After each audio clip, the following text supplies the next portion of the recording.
Hello, everyone. This is for Both Ends of the Rainbow Book Club. I am here with Shelley Parker-Chan, who is on this side because of the mirroring. Shelley Parker-Chan, who I'm so excited to have here today. If you're watching this, very likely you are part of this book club and have read She Who Became the Sun, which I forgot my copy of at the bookstore. But that is the book we are discussing today. If you, for some reason, randomly found this on YouTube and are not part of our book club, this is just a major spoiler warning. If you have not read She Who Became the Sun, you may want to duck out now because we will be discussing major spoilers. There are a lot of big moments in this book, and we have lots of questions about them. So if you are watching and haven't read it, this is your final warning to leave. And if you don't, that's on you. But this is a spoiler-filled book club discussion. So welcome, Shelley. Thank you so much for joining our book club. Thank you so much for having me. It's great to be here. Yeah, and She Who Became the Sun was super good. It was so intense. It stressed me out. Oh no, I didn't want that. I wanted it to be fun. Escapist. It was fun. People like it was very stressful. Oh no, it was fun and escapist and also stressed me out. It was stressed me out in a fun way, like not in a bad way.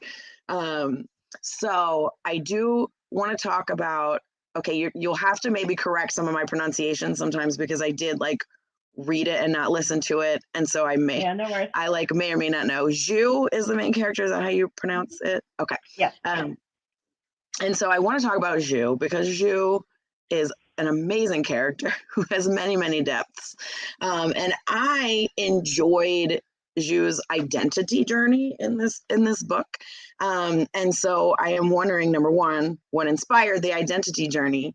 And also, it seems like from what I've seen online that people sort of view Zhu's identity journey in different ways, which I found really interesting. Like some people are like, oh, is Zhu trans? Some people are like, oh no, it's more like a Mulan situation. It came across to me as much more complicated than like black or white. So I just want to hear you talk about that a little. Oh, you really dived into the heart of it. Right away. I'm really bad at discussing exactly what my intentions were, but my approach to writing is just to spill it out onto the page and not really think about the broader meanings of things, which is maybe not the best way to start writing a book. Yeah, okay. Identity in this book, and Zhu specifically. Yeah. Well, I think it's easier for Ouyang because Ouyang I can say I intended as a trans figure. Zhu I intended as a celebration of the non-binary, of gender fluidity. I wanted, someone else described it really well in words that I wish I had come up with. They said, gender is Zhu's superpower. And I always really loved that. Yes, that's good. Yeah, because she has this thing, when I was initially conceiving of the book, I wanted a character who had something hidden about themselves that in one context was a weakness. And I guess that was her hidden backstory of how she was born a girl, which she needs to hide. But at the same time, that can be reinterpreted as a strength. So actually, it's her knowledge of what it's like to have been raised a girl that gives her a lot of power in certain situations, because she can see things that cis men or people who are always were male just don't see about the world. So it's that sense of she can take what she wants from each gender and use it to her advantage according to the situation. So it's just really that neither one nor the other, but occupy what role will suit you best without necessarily feeling pinned down to either of them, which is what I see of as gender fluidity. It's it's awesome, and it shouldn't be something that I suppose she has some angst about it, but not a huge amount, not Ouyang levels of angst about his gender identity. For him it's all doom and gloom. It is doom and gloom. I kind of wanted Zhu to have a bit more fun with it. I think I wanted her to be a trickster king character in a way, and the tricksterness is not so much plots, but more just who she is. Her identity is something to play with, and I think that's what I wanted to explore.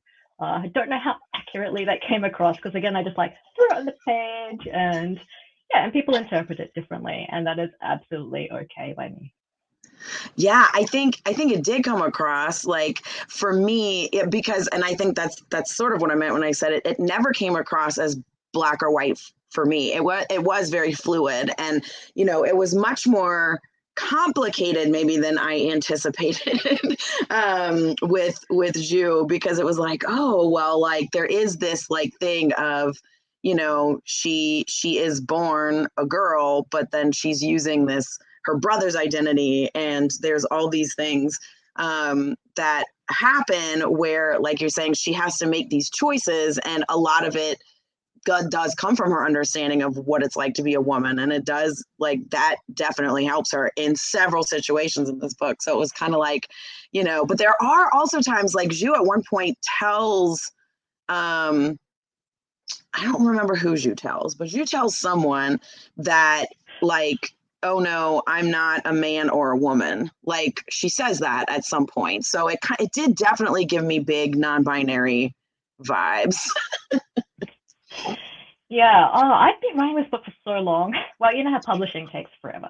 I like literally started this book in 2011 or 2012, just thinking about, I would like to write a book. Back then, no one was describing themselves really as non-binary or genderqueer.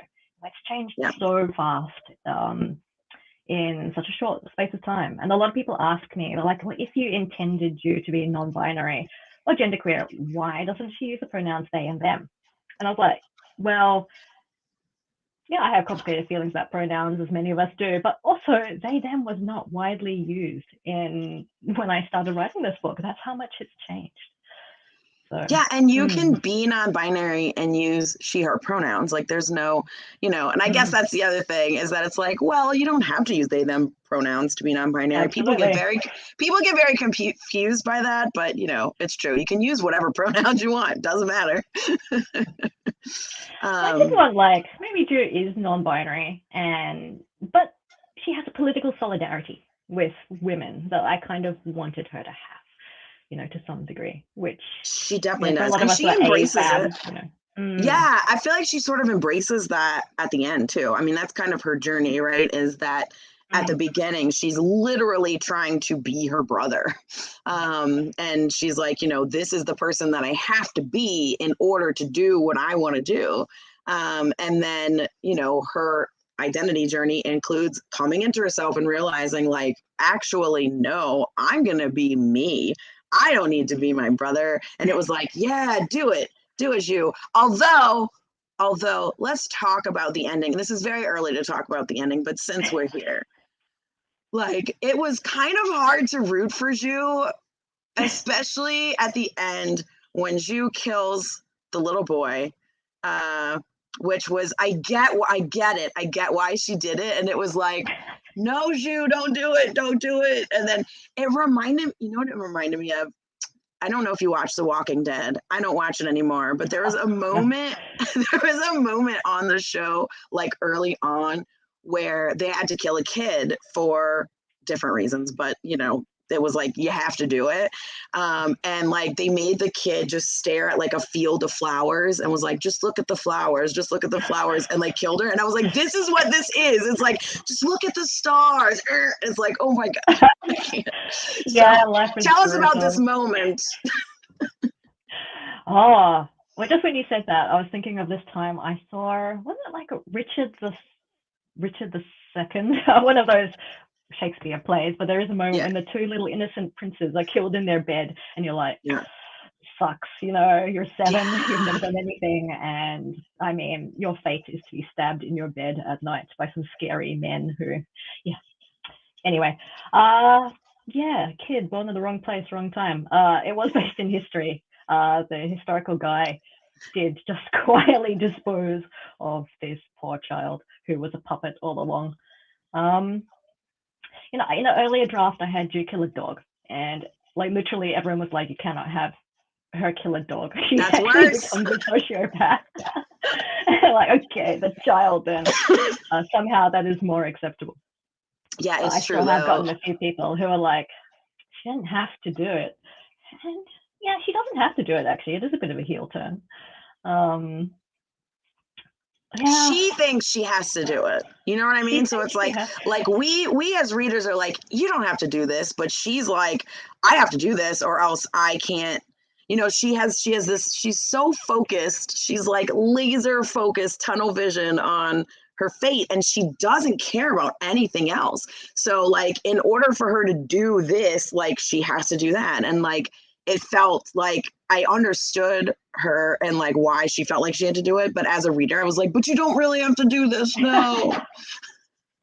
That's what I got from some of my early readers. They were like, you don't have to end it this way, on several counts and including book 2. And I was like, I feel like I do. They're like, you're the author, you can choose. I'm like, no, the story demands it. I feel like she could have actually chosen separately. Like it's that thing of, do I act? I think Ma says to her, you could choose otherwise. You can choose not to be great. You Yeah. can choose not to be the emperor, and you would still survive. If it was true that your desire was only to survive, then you could have, gone away and just lived a quiet, happy, peaceful, ordinary life. But her desire has transmogrified into this like world encompassing thing. And if you want something on that scale, it doesn't come easy. And it's Or like gloriously. if you're not with her, like she don't care, like you're against her. And that's what, so good segue into Ma. Oh my gosh. Ma. I love her so much. And she's like too good for Zhu. True, I agree. She's just so wonderful, and she just wants Zhu so badly to do the right thing, and she loves her so much, and she's just like, please, just like, she tells her, like you're saying, like so many times, like do the right thing, and Zhu wants that or tells her that she wants that from her, like, I need you to be my moral compass, because Zhu realizes she needs that, like she's not going to always make the right moral choice, but she still ignores Ma at every turn. And so it's like, oh my gosh, poor Ma. And like at the end of this book, like Ma's going to suffer so much. And my heart just went out to her. And it's like, you're choosing Zhu and to suffer for your love for her. And it's just like, Ma, oh my gosh. Oh yeah, the fate to love great people. I think that's like you think back to like Song of Achilles and stuff like that. It's tough to be the one who loves someone who's going to be great. Yeah, yeah. I mean, Ma loves Ju, but she also loves the idea of her. Like in my Yeah. head, it's like even more so than the person. It's like, what are you going to represent if you do get to sit on that throne as someone who's not a man, someone who understands actually what it's like to have been female for a while? That matters. So maybe Ma can overlook some of the eggs that are broken along the way for the sake of the end game. But yeah, it remains to be seen if it is worth it in the end to have that person on the throne. I guess we'll see in book 2. Yeah. But I like her. She's close to my I do heart. too. Oh my gosh, everyone deserves a Ma in their life. That's what I say. Like everyone should have a Ma, because Ma is like so wonderful. And Actually, the only good person in the book, right? yes, Maybe yes, she's Zhu'S, the. like the BFF, is Oh also like a decent guy. yes. Oh Only 2 good gosh, people in the book. I love him too. So tell us. So where did those two characters come from? Because Ma and Judah are like, they're side characters, but they're really good and they're really important to the story. They're just not the two main characters, but they both. Oh no, Judah I don't think does not get a point of view at any point, but Ma definitely does. So yeah, I just want to hear more about those two. So Ma, I don't know if you've read Iron Widow by I Shiran haven't yet. Zhao. I've heard it's so Yeah, good. so it's really funny because we have the same set of characters. Well, we have some of the same characters, and Ma Shuying is in both of our books. And she actually has a very similar characterization in both our books because it's based on history. She famously the compassionate empress who held back her emperor husband from his worst excesses. And he was a crazy bastard. He like totally purged everyone who brought him to power. It was just like fundamentally awful. So, it was sort of riffing off that historical basis of someone who, can see the need for compassion. And it is like a stereotypically feminine trait, but I felt like in my book, I have a lot of women, I have a lot of queer people, no one has to bear the burden of all the representation. So it doesn't bother me that Ma gets to be, quite traditionally feminine in like having that quality of compassion. And I did want someone who, well, I think of Ma as being the strongest person in the book, actually, because it's hard to care. It's hard to be vulnerable. It's actually easier to wall yourself off and be a badass bitch, like who's going to murder everyone on your way. But to actually care about the people, I think that takes a much greater strength of character. And it is extremely hard because, as soon as you open your heart to someone, you're going to be hurt. So I wanted someone like that. Someone, it's a little bit like, I could never be like that personally, but it's nice that these people exist in the world. Yeah. Yeah, what else about Ma? She was for a few drafts, she was more of the audience entry, because as I wrote it the first time around, it was like really the view onto Zhu as this like almost inexplicably ambitious character who is kind of sociopathic and a void in their heart. And it was a little bit like sort of looking in astonishment as this character as they just like remade the world, and you're just like, holy shit.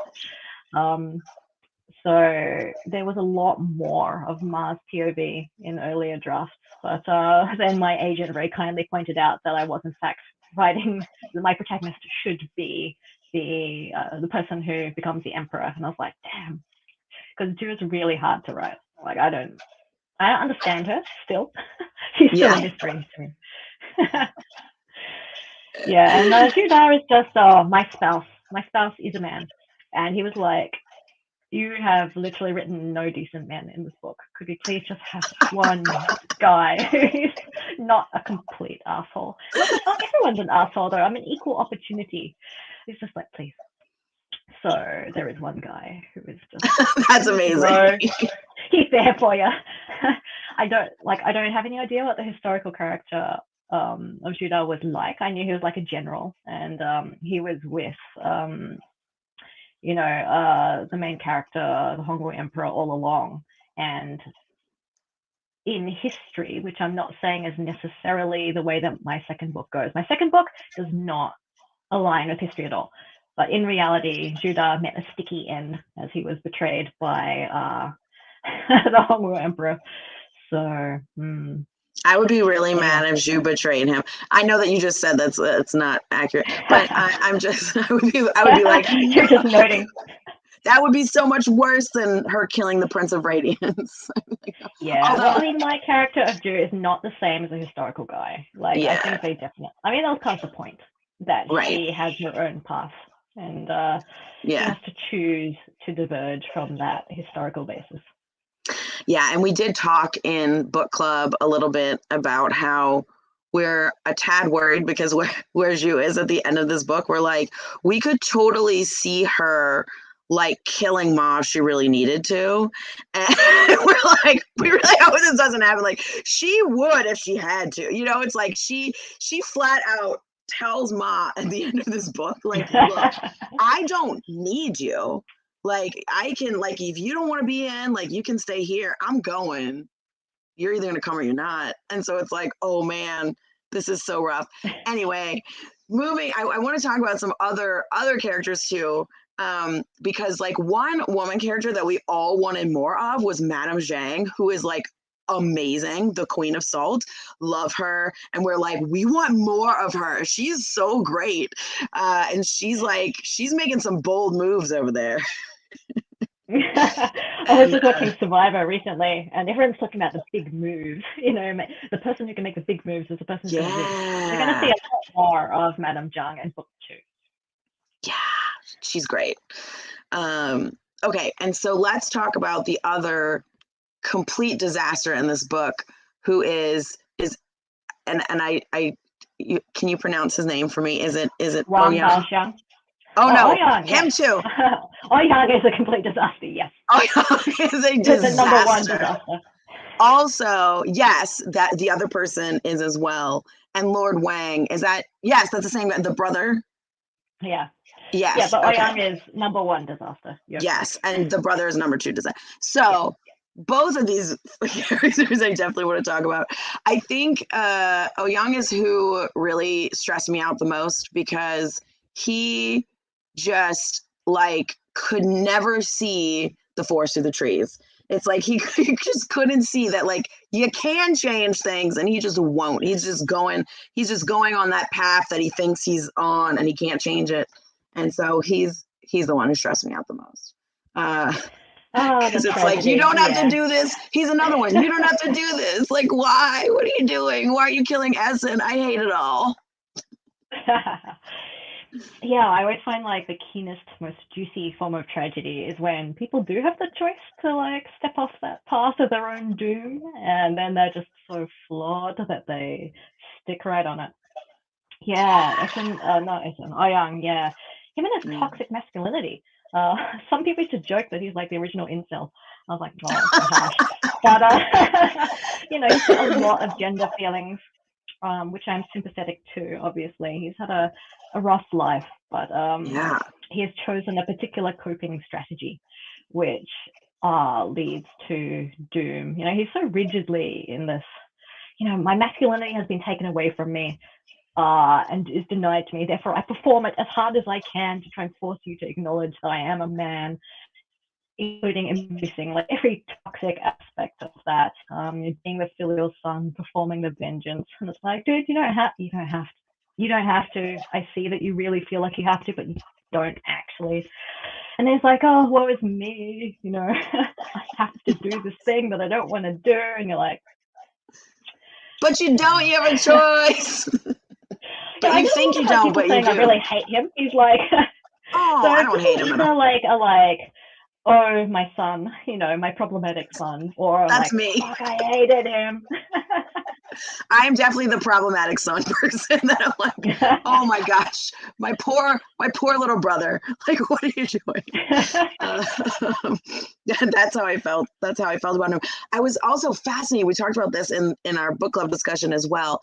Fascinated how Zhu and Yang have these sort of parallel paths in a lot of ways, and like they're aligned in many ways, and we all were like, gosh, we want to see them like really team up because they have the same goals, kind of, and they have like enough of the same goals that like, oh man, she actively wants to rule the entire world. He really doesn't, but how to get there is sort of similar. So it's like, oh man, and like Zhu makes these choices to change her fate, whereas he makes choices not to, like, actively.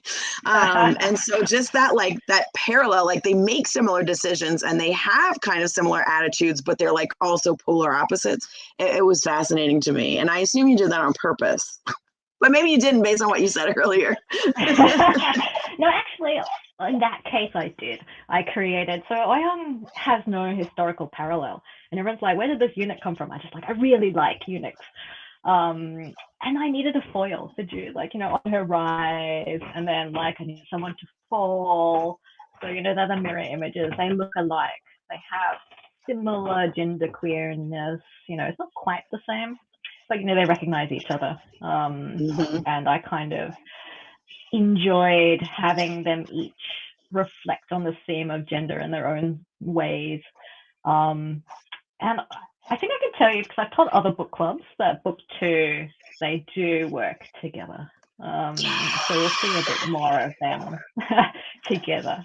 Whether or not this is a good thing all around is up for debate. That's totally fair. We were just like, ooh, we want to see them work together because it's going to be a disaster. Or it could go either way, right? It will be a massive disaster. It's going to be a disaster in a lot of ways. But we could also see it like it could be successful if they did it in the right way. it will likely be a disaster. They are both disastrous. It'll probably be a disaster. It'll be so much fun to read, you know. I wish it was fun to write. But it's really just it's not. It has not been fun to write. Oh my gosh. Definitely never fun to write.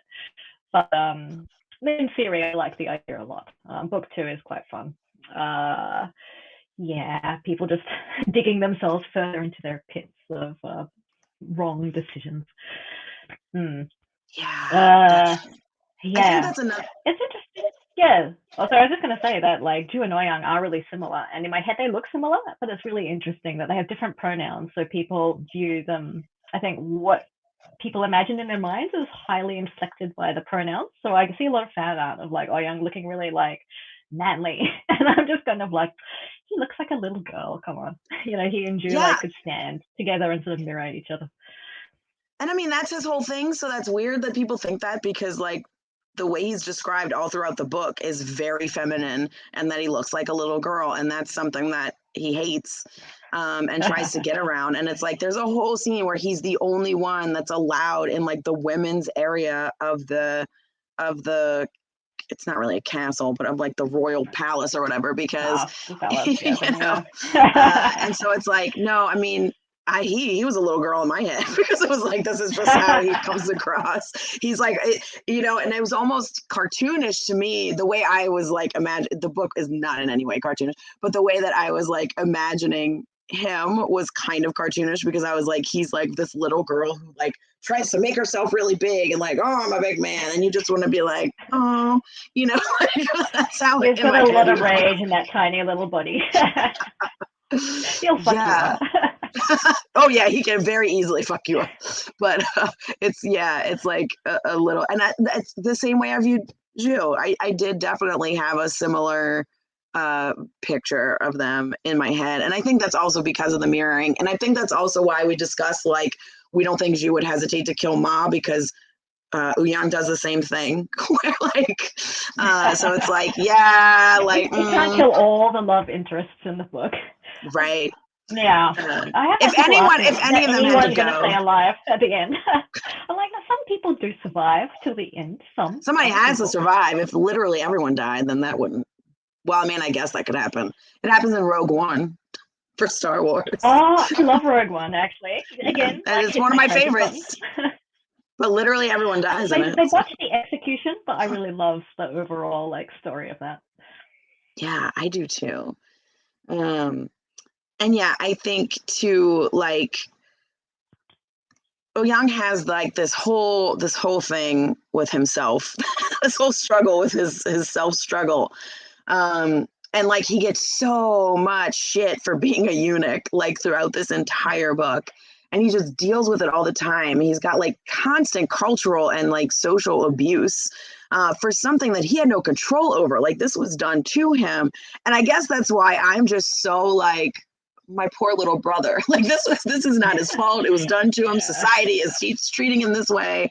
And like, he is a disaster, but like, I understand why, because look at all this stuff that happened to him. And like the misogyny of the society is weaponized against him just as much as it is against Zhu.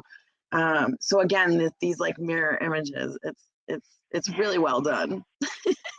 Oh, poor Ouyang. Yeah. Someone who's smarter than me also said like, oh, he's like an AMAB trans man. I'm like, yeah, that's what he is. There are not so many real life parallels to that identity, but yeah, he's got a lot of feelings, and it's not his fault. Well, I don't know. I feel like this book is a lot about choice. Like, I think I was trying to explore what it means to see that you have a choice and then make the choice, even if it's difficult, even if it's unfair, even if it feels like it's not a real choice. And Ouyang does have choices. He has a lot of trauma, and he has an extremely sympathetic past. And yet, he doesn't do that self-examination. Like, he does have a lot of internalized misogyny. Yeah, that makes him unsympathetic as well. So you make your choices, you lie in your bed, and then he's filled with self-pity over it. So absolutely.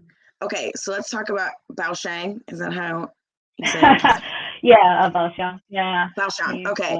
This man is also super confusing. What was interesting is that we never saw his POV ever. At least I don't think so. I don't remember ever seeing his POV. no. But he like plays a big part, and then it's like, you know, at the end it's like, well, can he see ghosts? Does he have a mandate? I mean, you can't tell us this because this is, but at the end it was like, wait a minute, only people with the mandate can see ghosts, and he looks like he can see. We had a big discussion about this.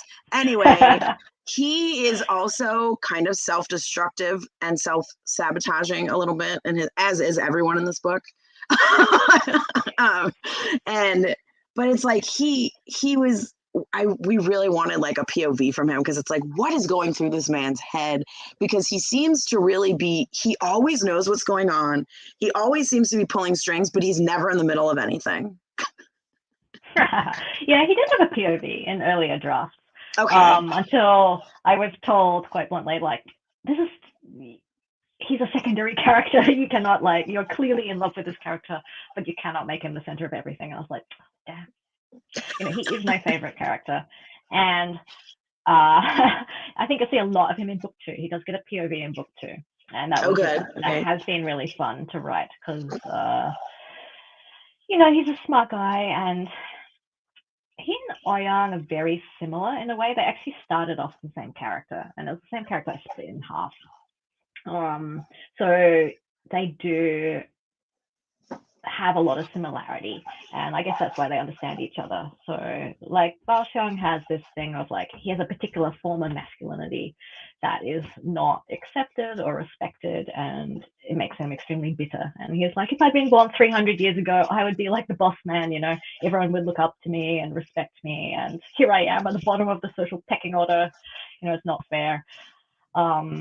And yet, you know, I'm sympathetic to that. And again, he also makes some terrible choices that, you know, he didn't perhaps really make. Yeah, and like he and Ouyang both love Essen in their own way. You know, one as a brother and one as something else. You know, so he was really fun. And, you know, I kind of wanted someone whose superpower was like accounting, you know. Yeah. Have you read Hench? Hench by Natalie Zena Walker. Oh, I haven't read it either, but Hench is amazing. It's really good. It's about like, yeah, like the henchmen of the villain, like so competent, and like the main character's superpower is accounting. She's like, I'm going to use my accounting superpowers to fuck up the heroes who have fucked up my life. And she goes to work for the villain, and she's like utterly competent, and it's amazing. But she like audits things really brutally. Anyway, so I kind of wanted someone who, you know, was not a sword wielder, but could nonetheless be kind of cool. Yeah, he was very cool. Effeminate, which of course like horrifies Ouyang, who's like disgusted by it. So, you know, it's just fun. I just kind of tried to fill the landscape with lots of different characters who presented gender in different ways, and then just kind of smushed them together to see what happened. And every time like Ouyang and Bao Xiang met each other, it was like an explosion of hate, and that was quite fun. Yeah, it definitely was. And you know, Bao Xiang is definitely like the sort of the brains to Ouyang's brawn, as far as like presentation, right? Because it's like, you know, Bao Xiang is very like comfortable with himself, or seemingly. He doesn't seem to be uncomfortable with himself in the same way that some of the other characters are, and I think that's why Ouyang like really doesn't like that, because he's like, how are you comfortable with yourself, and you're like a big old nerd, and you're like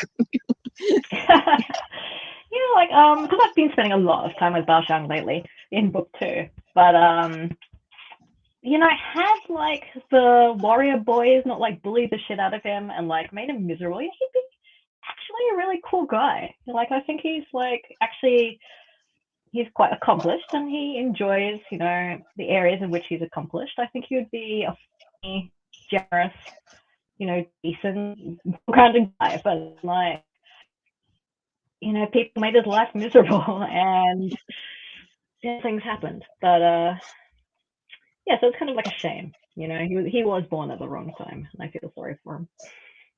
Yeah, he really was. And Yeah, I love that the relationship between the brothers is really interesting because Young like just doesn't like him, and he's enabling Young at every turn. Like he's helping, he helps him out. Like he's like, I want to see you succeed, and and like then at the end, it's like, yeah, this was me the whole time. Did you not know? And he was like, Yeah, Oyan is dumb. He's as dumb as bricks. His plots would never actually succeed. He did need right, someone helping him along. Yeah. Well, I'm a big fan of the warrior scholar dynamic, which you may know from TV shows such as Marvel. So Thor was definitely the basis for that particular sibling relationship. Yeah, I do love a good bickering warrior scholar pair. Yep. that the TV show Supernatural is that. It's So, brothers look, and the I warrior said scholar elsewhere, thing. my origins are in fandom, so I just brought the fandom sensibility. Like, it would be a lie to Perfect. say I have not written any supernatural fanfic in my time. Love it. Okay, so one last thing that I want to bring up, and you may not be able to tell us anything about this, and that's fine. Just be like, but something that we noticed in this book is that there are quite a few people that have the mandate in this book. It's not just one, and they're all different colors, except Zhu has all the colors because Zhu's is white. Yes. And we were like, what is this? We were trying to figure it out. You don't have to tell me what it is, but because I assume we will find out eventually. But we were just like, interesting. They're all different colors. What does this mean? We think it means something. Can you at least say yes, it means something, or no, it doesn't? It Or doesn't mean no? anything in the broader plot. It doesn't mean it's Got it. symbolic. So, yeah, like Suju becomes the Hongwu emperor and founds the Ming dynasty, and Ming means brightness. So, like, it made sense for me that, she doesn't have like a color, she just has brightness. Like, it does play into the plot a little bit. But also, white is associated with masculinity in Chinese culture, like yin and yang. So yang is like brightness, and yin, its counterpart, is darkness and it's feminine.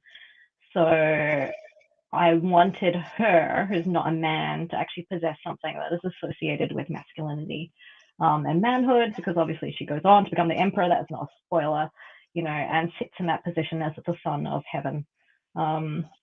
So everyone else just got a random color according to like their battle flags or whatever. But there is a character who has another color that then is associated with femininity. So it becomes a battle between those two, like light and dark, Yes. but not light and dark in the racialized sense, perhaps, but more in the Chinese context, in a gender sense of like what those colors represent. I love this so much because I don't know if you read Rebecca Roanhorse, Black Sun. Not yet. It's I it's want so to. I mean to. I am in the middle of reading the second one right now, but in the first one, this is set up so it's not like a spoiler, but it's a very similar thing where you have the crow god who is like a shadow, dark man god, and then you have the sun priest who is a woman, sun, light, which sort of flips what you just said. I don't know, I have no idea whether she used I don't know what she, but it's definitely like the dark and the light, but in like this like sort of male female, like I don't know. It's really interesting. Although their gender is also a whole thing in her books too. But it's very, very good. But it is like kind of that light and darkness sort of thing. I'm super into that. Like anything, like just bring me the light and darkness battle. I'm like into it.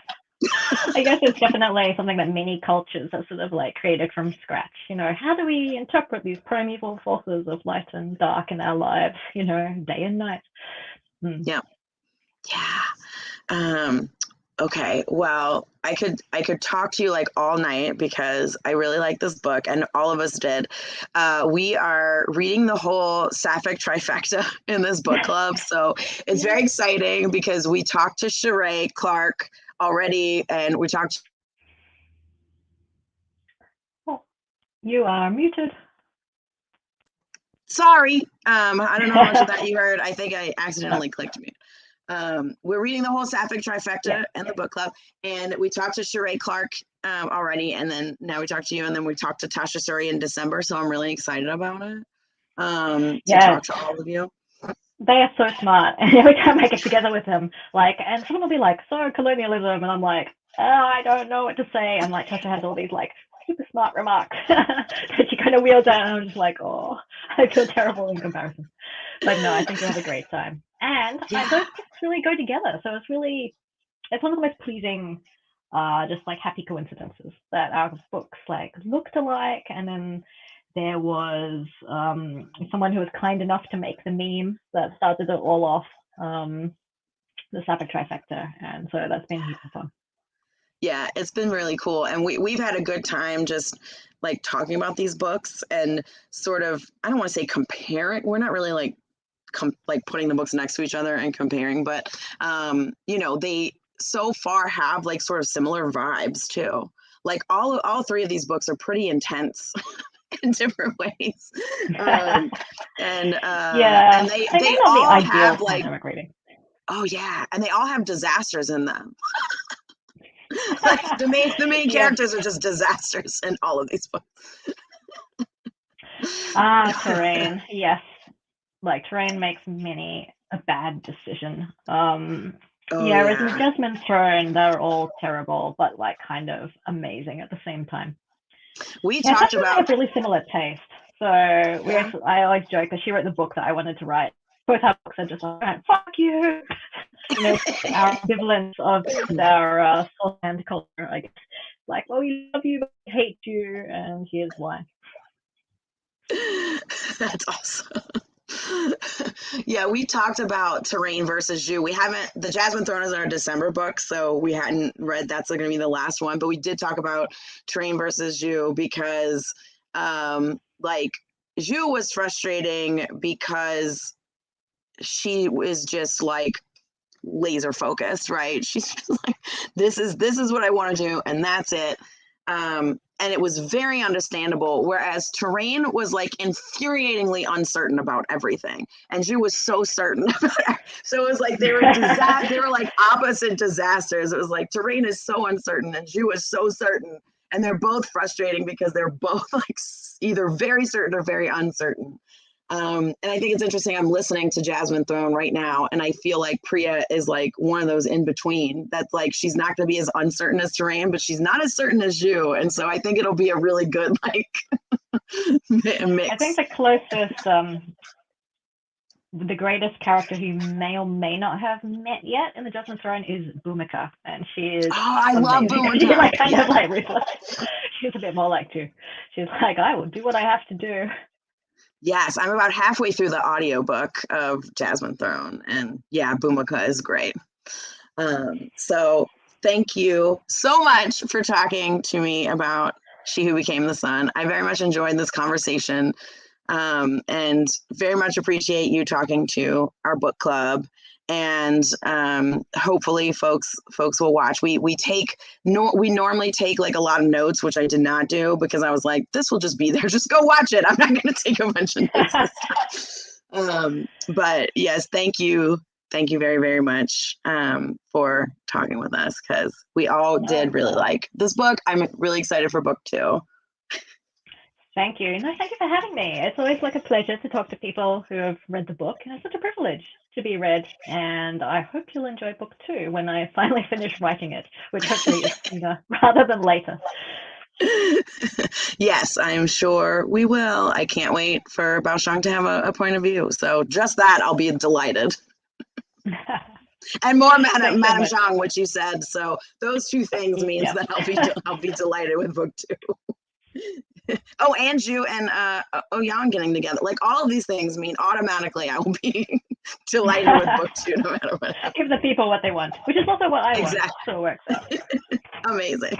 Well, thank you so much, Shelley. You have a good rest of your day. It's actually tomorrow for you, which is pretty cool. We're here on 2 different days. Living in the future. Yeah, thanks. All right, enjoy your evening. Yes, you too. Thank you. Well, if I can actually end this broadcast. Here we go.